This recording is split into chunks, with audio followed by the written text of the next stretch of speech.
How to leave a group message on iPhone. To get started, first of all go ahead and open up the Messages application on your phone. The Messages app on iPhone allows users to send and receive text messages, photos, videos, and other media with other iPhone users via iMessage or with non-Apple devices via SMS or MMS. It also supports features like group messaging, voice messages, and the ability to schedule messages. You are now in the Messages page. You can view all your messages over here.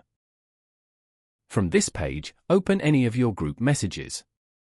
If you want to leave this group, then tap on the group name at the top.